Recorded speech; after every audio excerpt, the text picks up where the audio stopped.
It was supposed to be the perfect anniversary gift, a peaceful ride above the clouds in a bright red hot air balloon.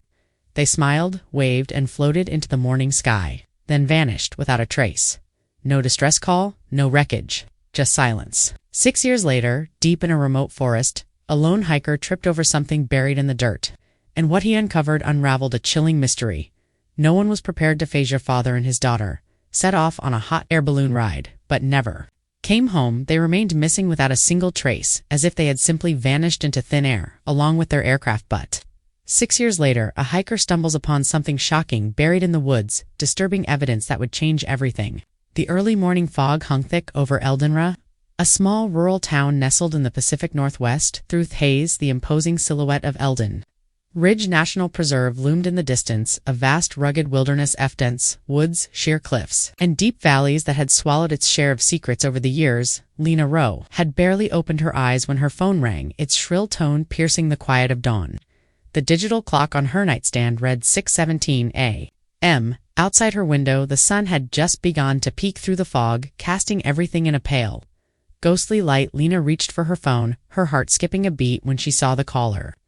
ID Detective Roy Beckett. 6 years had passed since she had lost her family, her 11-year-old daughter Mira and her husband, Daniel, in what most people considered a tragic hot air balloon accident. 6 years of hollow days and sleepless nights, 6 years of wondering if they might still be out there somewhere. Hello? Her voice was from sleep, but her mind was instantly alert. Mrs. Rowe, I apologize for calling at this hour.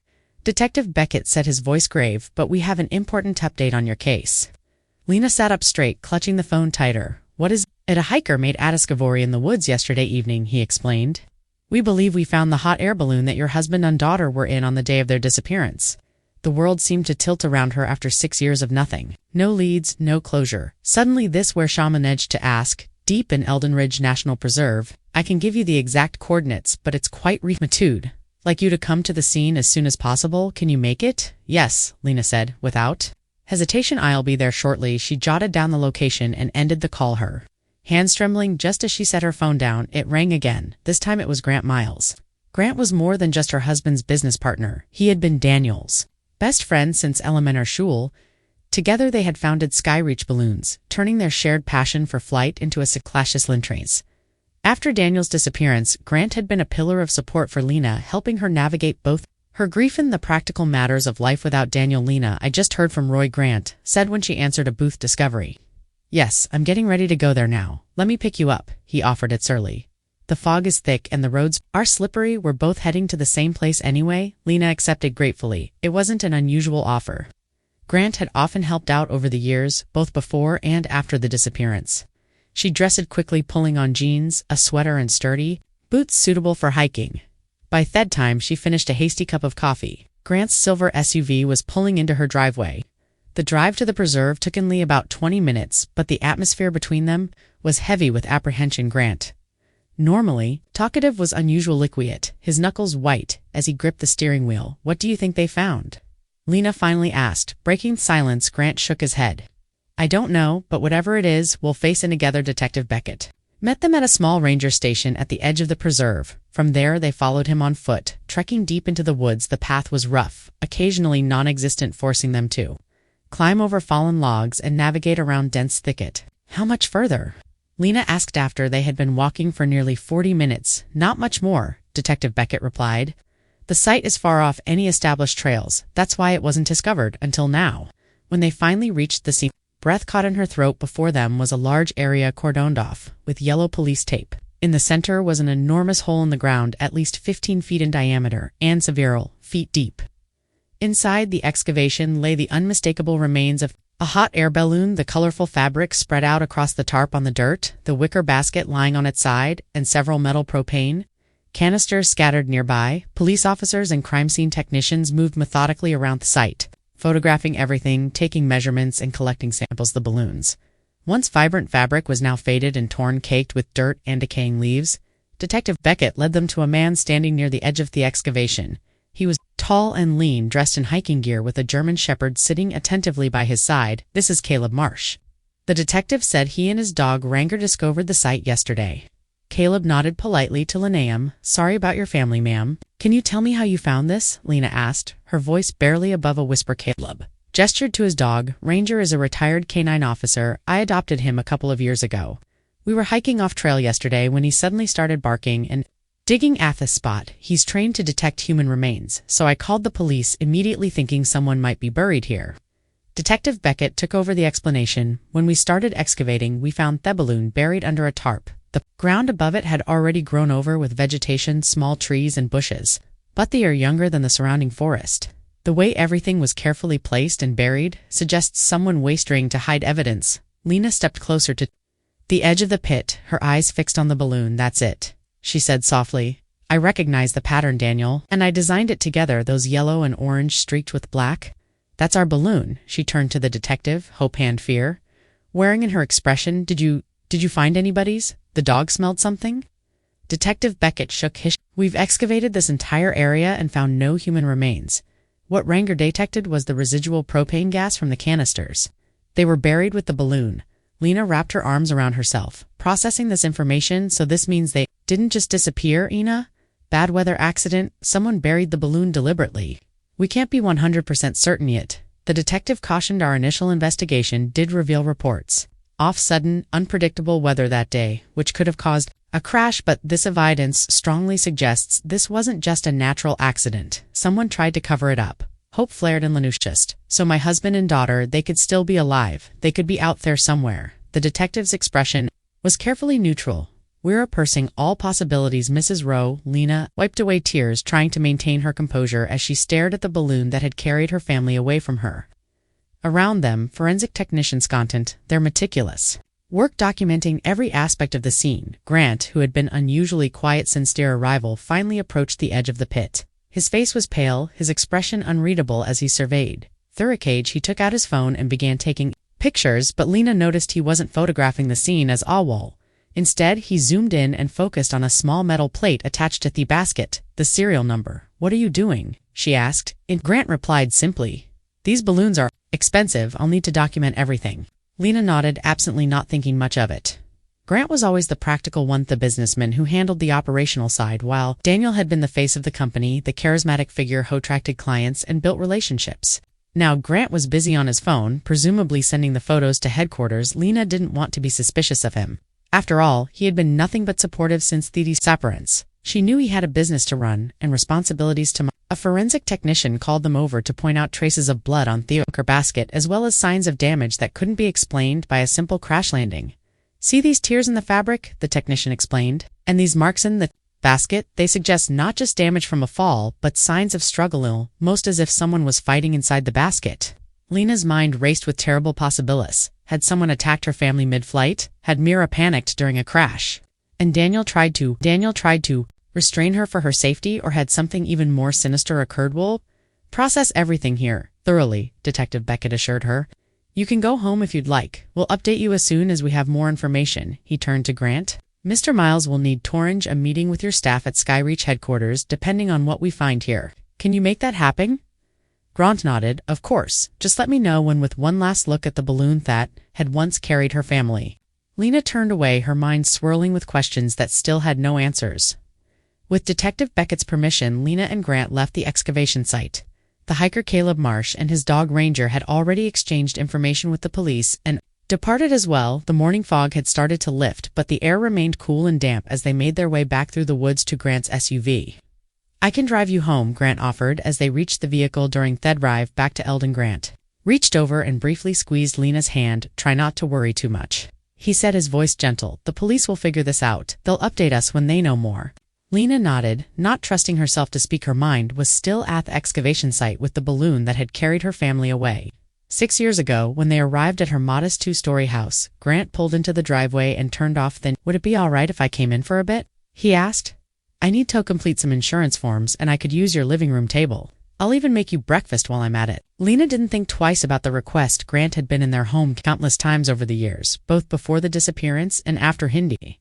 Daniel had spent many evenings cooking together in her kitchen, sharing stories and laughs. Of course, she said, you know where everything is. I didn't get a chance to wash up this morning, so I'll go freshen up. Grant followed her inside and headed straight for the kitchen. Don't worry about a thing, he called after her breakfast will be ready by the time you come down. You don't have to do that, Lena protested. Half-hearted? Lieds, no trouble, Grant. Insisted, I've cooked here with Daniel many times. I know my way around your kitchen. Lena made her way upstairs to her bedroom, closing the door behind her. In the bathroom, she leaned heavily against the sink, finally allowing herself to break down. The sobs came silently at first, then, with growing intensity as the reality of the morning's discovery hit her anew after. A few minutes, she managed to compose herself enough to splash cold water on her face. She reached for her phone and sent a text to her best friend Nona, who lived several states away but had remained a constant source of support. They found Daniel and Mira's balloon buried in SB Woods. Police say it was deliberately hidden. Nona's reply came almost immediately. Oh my God, are you okay? What else did they find? Lena quickly typed out the details of the morning's discovery as an engineer. Nona often provided a logical, analytical perspective that complemented Lena's more emotional approach. From what you're describing, Nona texted back, it sounds like someone tampered with the hot air balloon. Probably the burner valve, if Thedig could detect gas after all these years. This wasn't just an accident, Lena. If the burner valve was rigged, whoever did it would have expected the balloon to crash and burn in the wilderness. Could anyone have done that? Lena asked yes, but there's usually a thorough check before any flight. The most likely suspect would be whoever did the checkup that day. Lena realized how little she knew about her husband's business operations. Despite occasionally visiting the headquarters, Daniel had always handled his work life separately, wanting home to be a sanctuary from business concerns. Thank you for the insight. She texted Nona, you're one of the strongest women I know. Lena, take this one step at a time. I'm always here if you need me. The exchange with Nona had helped center her with renewed determination. Lena quickly showered and changed into fresh clothes. When Lena came back downstairs, she found the living room and kitchen empty. Grant's laptop was open. On the dining table, where he had also laid out a simple breakfast of toast, scrambled eggs, and sliced fruit, a pot of coffee sat steaming nearby. Through the back window, she spotted Grant on the porch, pacing as he spoke animatedly into his phone. Lena sat down at the table next to Grant's laptop and helped herself to his own breakfast, pouring a cup of coffee to wash it down. As she ate in silence, a series of notification sounds suddenly chimed from the laptop. Beside her, at first, she paid no attention, focusing on her meal instead, but the notifications continued one after another, like a cascade of digital raindrops out of the corner of her eye. Lena couldn't help but notice pop-up chat messages appearing in the corner of Grant's screen. She caught snippets of text, what a pretty laddie, you're so lucky, man, she's perfect. You deserve her. Lena frowned, momentarily puzzled. Her first thought was that perhaps Grant had uploaded a photo with his wife Melissa to social media, and these were comments from friends, but then she reconsidered, why would Grant be posting personal photos on a day like this when they'd just discovered such significant evidence in Daniel and Mira's case? Still, she reminded herself it wasn't her business. Grant's online activities were his own, and she had no right to pry, even if the timing seemed odd. The back door opened and Grant stepped inside, slipping his phone in Tohei's pocket. Ah, there you are, he said, smiling at her. All freshened up, thanks for making breakfast, Lena said, gesturing to the plate before her. My pleasure. Grant closed his laptop quickly and began gathering his things. That was the head office on the phone. I need to leave soon to take care of the insurance matters. You should finish your breakfast and rest. Today's been an emotional morning. Lena sat down her coffee cup. Actually, I'd like to come with you to the office. It's been a while since I visited. Not since last year. I think after what we found this morning, I feel like I should understand more about Daniel's work. A flicker of something surprised concern crossed Grant's face, but it was gone so quickly. Lena wondered if she'd imagined it. He closed his laptop and slipped it into his bag.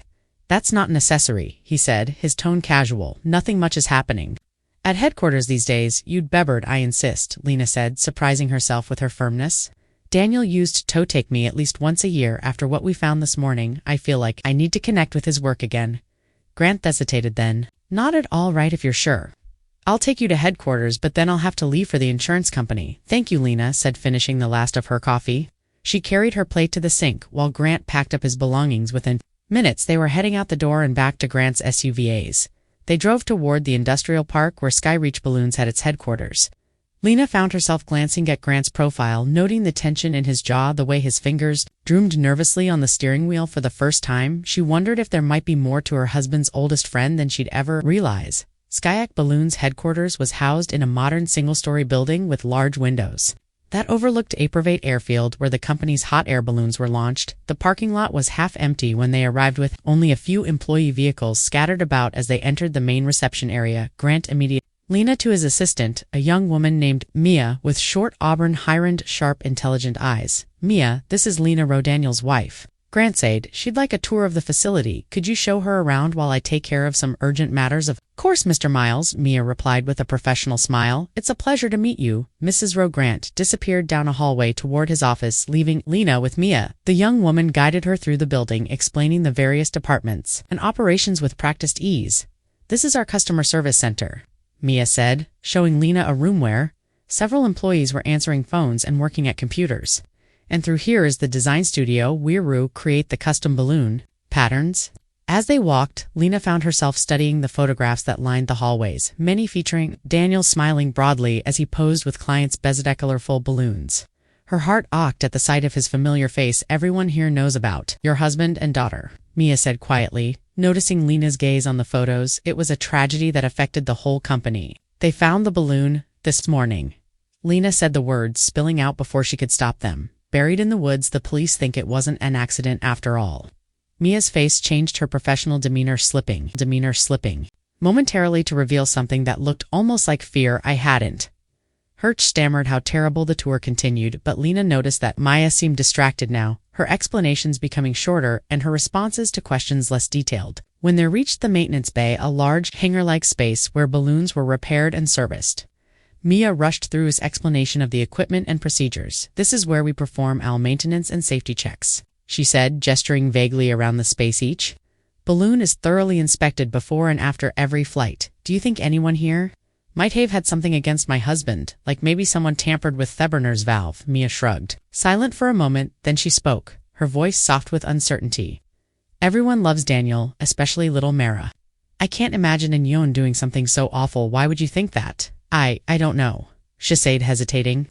"It's just a thought, an observation." From the investigation this morning, Lena was about to ask about the safety protocols when Mia abruptly cut tour short. "Let me show you to our client lounge," she said, leading Lena back toward the main building. "You can wait there comfortably." "Actually, I'd preferred to see Daniel's office," Lena said. A flicker of panic crossed Mia's face.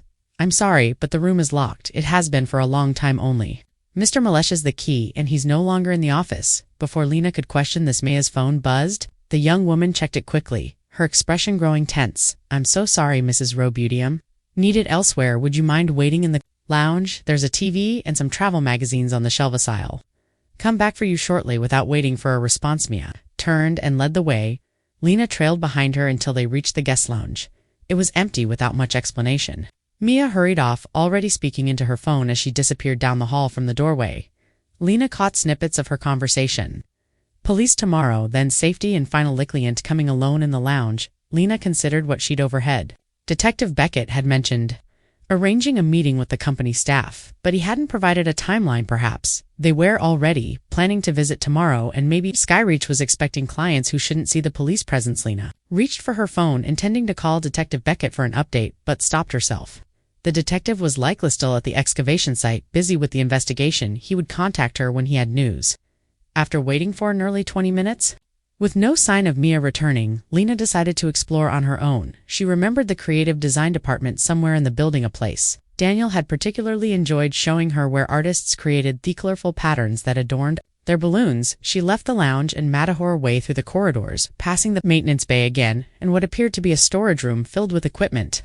As she approached the office area, she noticed that the door to Grant's office was ajar. Peering through the small window in the door, she was surprised to see not Grant, but Mia inside, frantically gathering files and documents, stuffing them into folders.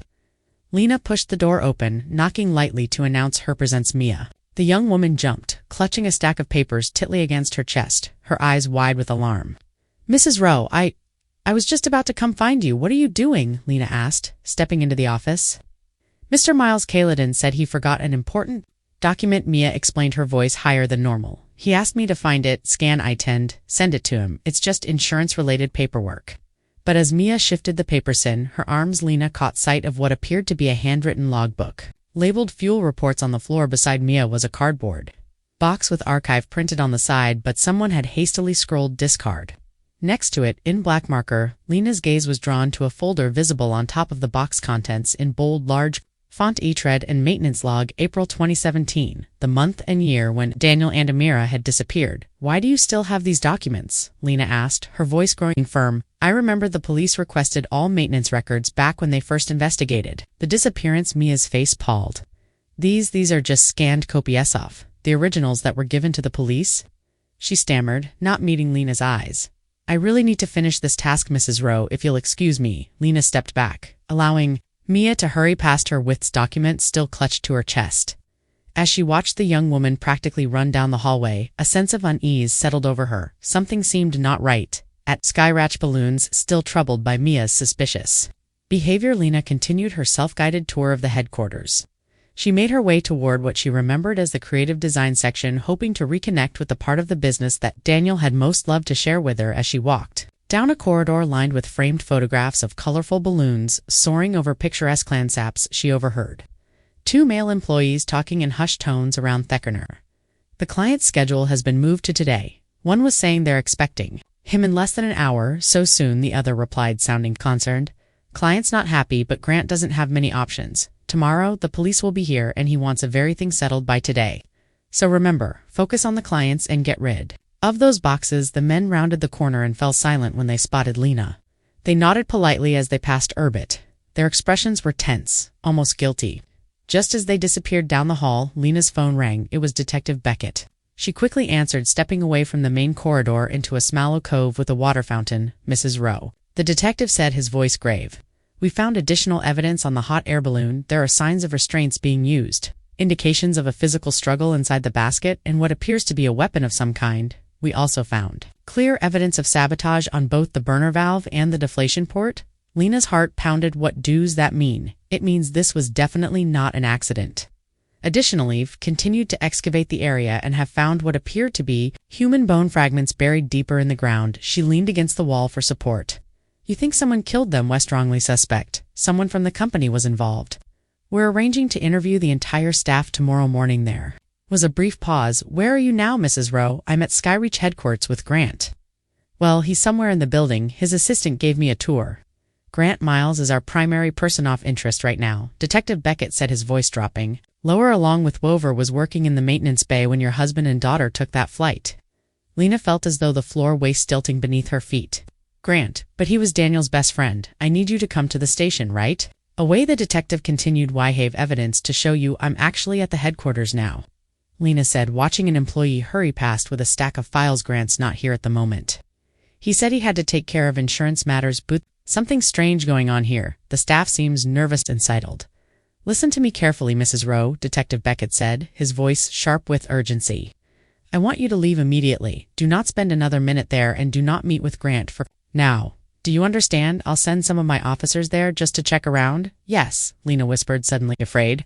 After ending the call, Lena headed toward the main exit, her mind reeling. Grant, who had been like family to them, was a suspect. It seemed impossible, and yet the memory of his strange behavior that morning, the lack of grief, the secret of phone calls, the laptop notifications, Mia's suspicious actions with the files, it all began to form a troubling pattern as she approached the front of the building.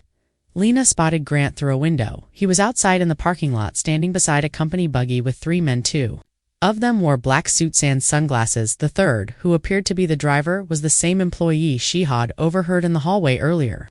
Grant handed what appeared to be an envelope to the men, who checked its contents, what looked like cash, before climbing into a trailing jeep with the driver and pulling away. Lena quickly stepped back from the window, pressing herself against the wall to avoid being seen. What kind of transaction was that? Surely any business related to the products would be processed through official channels, transferred directly into the company's account. The thought unsettled her. She could hardly believe she was hiding from Grant, a man she had trusted implicitly for years. But Detective Beckett's warning echoed in her mind, sharp and persistent. She watched as Grant re-entered the building, his face drawn and stressed, and headed toward his office. Once he was out of sight, Lena turned her attention back to the trail jeep. It had stopped at a loading dock where a small box truck was parked. The men were speaking with another employee, who then walked toward the truck. Several staff members were loading boxes in with vehicle boxes that looked identical to the one labeled discard that she had seen in Grant's office. The realization hit her hard. They were disposing of evidence before the police arrived tomorrow. Whatever had happened to Daniel and Mira, it's likely the case that Grant and his employees were actively covering it up. Lena knew she should follow Detective Beckett's instructions, leave immediately or wait for the officers and ask for their help. But something held her back. What if those men knew where Mira was? What if they were about to vanish with the very evidence that could lead her to her daughter before the police even arrived? She watched as the box truck's rear doors slammed shut, and the driver climbed into the cab, the trail Jeep Wazel ready, gone, heart pounding. Lena made a split-second decision and darted across the parking lot, glancing into each vehicle as she passed. Finally, she found an unlocked pickup truck. She yanked the door open, quickly scanned the interior, and there they were, the keys sitting in the glove compartment. Her heart pounding, started the engine and drove out of the lot, keeping a distance from the box truck, but not letting it out of her sight at a traffic light. She finally caught up enough to maintain visual contact without being conspicuous. "I'm sorry, detective," she whispered to herself as she followed that truck, "but I have to know." The box truck led her about 20 miles out of town, eventually turning onto a gravel road that wound through thick forests before opening onto an abandoned farmstead.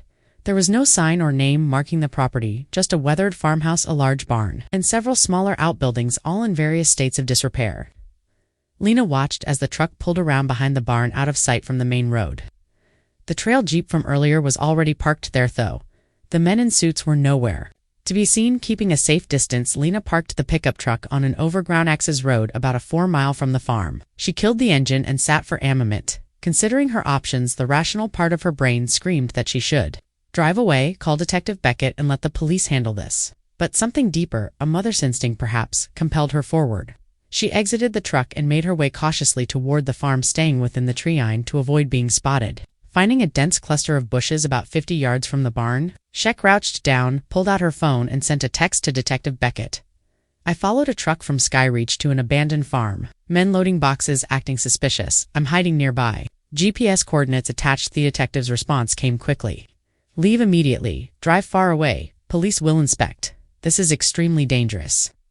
Lena was about to reply when movement from the barn caught her attention. The drivers she had seen earlier emerged first, heading back to their vehicles. Then came the 2 men in suits and sunglasses, but they weren't alone. Between them, they half-carried, half-dragged a young woman. Her eyes were blindfolded, her hands bound in front of her. Despite the years that had passed, despite the changes that time and hardship had wrought, Lena would have recognized her anywhere. Mira, her daughter, was alive. Lena's breath caught in her throat, a strangled sound that she quickly muffled with her hand. Tears blurred her vision as she watched the men lead Mira to the box truck and drawly guide her inside.